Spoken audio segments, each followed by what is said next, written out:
Eu não digo que dízimo é apenas um ato, uma obrigação, sabe? Deus obrigando alguém para trazer 10% da sua rendabilidade. É um ato de gratidão.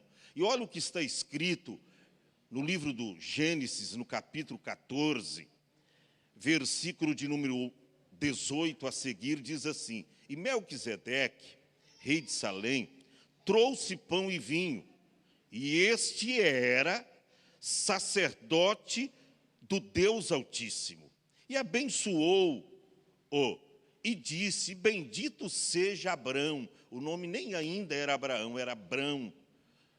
Do Deus Altíssimo, o possuidor dos céus e da terra. Eu sempre digo, Deus não precisa de dinheiro, porque segundo a Bíblia, tanto aqui como no Salmo 24, Deus é dono de tudo, do céu, da terra e de todos que nela habitam, conforme diz o Salmo 24. Deus é dono de tudo, dono do ouro, dono da prata, céus e terra, tudo é dele. Possuidor dos céus e da terra. Verso de número 20.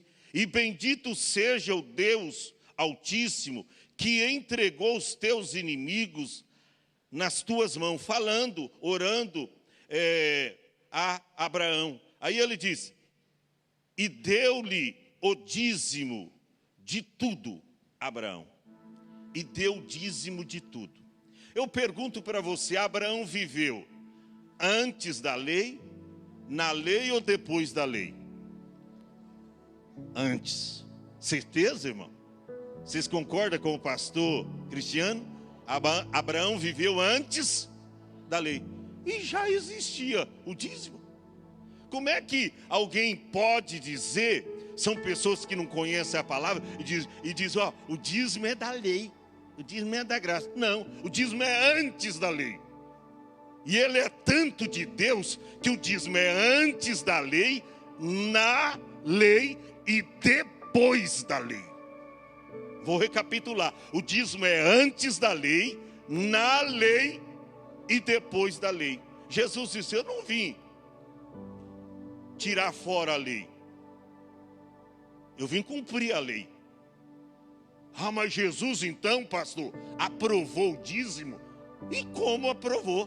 Mateus 23 e 23. Jesus aprovou, autenticou o dízimo. Autenticou o dízimo. Olha lá o que diz. Autenticação das palavras.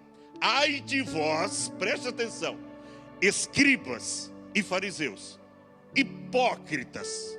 Estava falando para um grupo específico.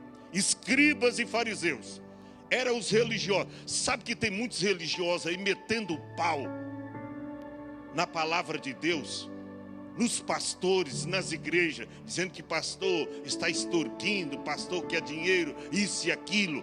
São os religiosos que na época de Jesus eles se levantaram. Aí Jesus diz: hipócritas, que dais o dízimo da hortelã, do endro e do cominho. Eles eram dizimistas. E desprezais o mais importante da lei. Qual que era o mais importante da lei? Segundo a colocação das palavras de Jesus: o juízo, a misericórdia e a fé. Aí o que é que Jesus faz? Ele aprova o dízimo. Ele diz, ó, deveis. Numa outra tradução está escrito: vocês devem dar o dízimo. Deveis é dever. Por isso que Deus cobrou a nação de Israel: trazei todos os dízimos. É um dever, é uma obrigação nossa, mas uma obrigação num ato de fé e voluntariedade. Preste atenção, ele não reprova o dízimo. Ele diz, ó, deveis, porém, fazer essas coisas. Vocês devem continuar trazendo o dízimo. Ele não foi contra o dízimo. Será que tem uma turma que até criança sabe interpretar esse versículo? Jesus autenticou esse versículo, essa palavra. Ó, deveis fazer essas coisas. Quais? Pagar o dízimo. Vocês devem fazer isso, mas não deve omitir aquelas, qual? Que eles estavam omitindo: o juízo, a misericórdia e a fé. Você vê que até a fé, tem na lei a fé.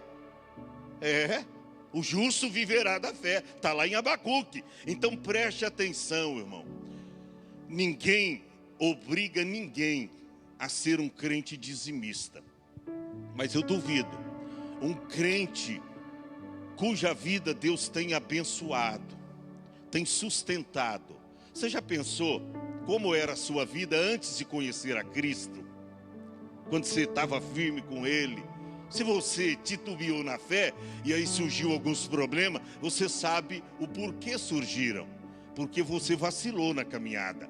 Porque Deus é fiel àqueles que estão comprometidos com Ele. Deus é fiel. E depois que você conheceu a Cristo, a sua vida, olha para cá, só melhorou. Sim ou não? Duvido que alguém se entregou para Jesus e na área financeira da sua vida ele começou a andar para trás. Nananina, não. Deus o abençoou em tudo. Então Jesus aqui, deu aval, tá?